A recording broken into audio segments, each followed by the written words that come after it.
So I'm here with Keith Dahlby. Keith Dahlby, a alumni of Twin City Codecamps. What is this now? Your fifth, sixth? Yeah, fifth. I probably It becomes a blur at this point, right? Yeah, I started a couple years ago and keep coming back. And you're a Git MVP right now, right? I am. I was actually re-upped for my Git MVP in September. Really? Well, what is your MVP in? Is it C C#? Yeah. You're really pushing to get that Git MVP. Well, we'll see. We'll see. We'll see.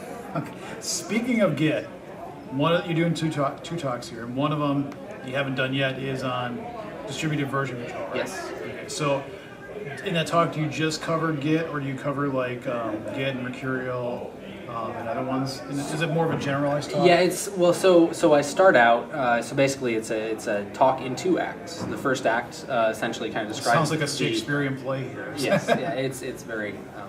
I'm quite the thespian. Anyway, so the first bit largely talking about the general DVCS concepts. So you have a repository on your machine and you have a remote repository that you can push code to. Have local commits. The things that are common to all the distributed source control systems. And then I'll spend the second half talking about basically some of the things that I think are pretty cool about Git to try and encourage people to take a closer look. A lot of that stuff is also possible in Mercurial and Veracity and Bazaar and take your pick. I use Git primarily, so that's what I use for examples, but it's really just trying to say, I can't do that with TFS, so maybe I should take a closer look here. Okay. You mentioned Veracity, because that's one of the newer ones that's out there. Yeah, from SourceGear. Yeah, so have you done anything with that yet? I downloaded it, I installed it. They take some interesting approaches. So like when you clone a repository, you actually don't, so stepping back in Mercurial and Git, when you clone, you get a .hg directory, a .git directory that has the entire repository in your working copy. With Veracity, they clone to a separate location, and then your working copy just references the repository there. So, spinning up a new, kind of a side-by-side working copy, they don't have to replicate the working repository, they just have that centralized place. So, it's an interesting approach.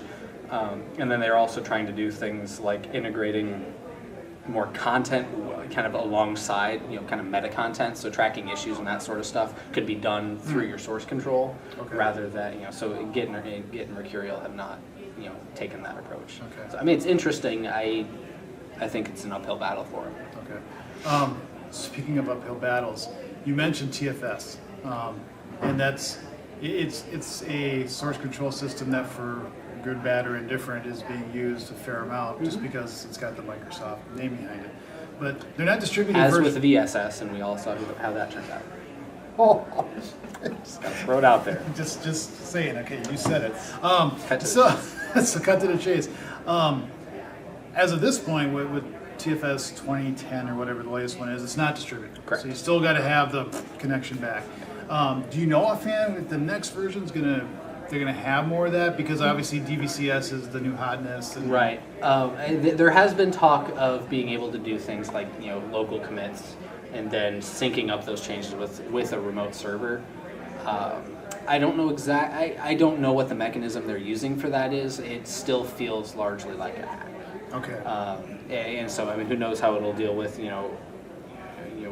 having to check out files. How do you deal with repositories that have that turned on? Maybe you can't use their local commit feature, in which case it's null and void. I don't know. My recommendation will still be to use Git TFS as your client for TFS. So using Git locally, and then when you need to push stuff out to TFS, it's really no different than pushing out to Git. You're just talking to a TFS server instead. Okay. All right. So moving on to the second talk that you're doing, or actually already did, which is the funky talk. Yes. That's getting funky with C# and F#. Now, if you said getting and made getting, then you could actually throw in Git to that talk too, if you wanted to. Just a suggestion.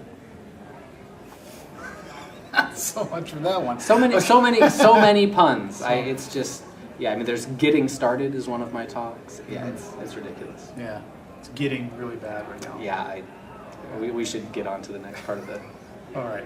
So, okay, so it's getting funky with C# and F#, Yes. right? So what's the connection? Why do you do both of them in the talk? Well, so most kind of functional .NET talks just so there are two varieties. One is an intro to Link, and there have been dozens of those. I've done Link in depth talks here.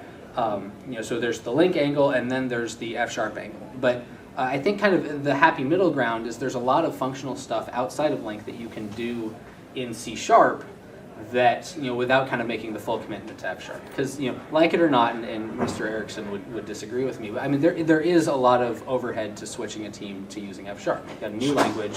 Should we get speaking of which, hey, we can have a full-on brawl here right now. So anywho, so I think kind of the happy the middle ground between someone that just uses Link because they have to and somebody that makes the commitment to ramping up on F# and going that direction. I think in the middle ground there's a lot of functional stuff that can be done in C# without making that full commitment. I would urge you to seriously look at making the commitment to F# because I think there's a lot of great stuff there. But in the case where you've got an existing legacy code base where you're not really having too many problems, there's still some functional kind of design elements that you can apply. Cleaning up data access, cleaning up pretty much anything. There are functional elements that you can pull in to make your code easier to maintain, easier to understand, easier to test. Okay. And so I spent most of the talk trying to talk about kind of the things that you can do in C# that you can also do in F#, obviously, but the things you can do in C# to make your code base funkier. Okay, cool. All right, thank you. Thank you.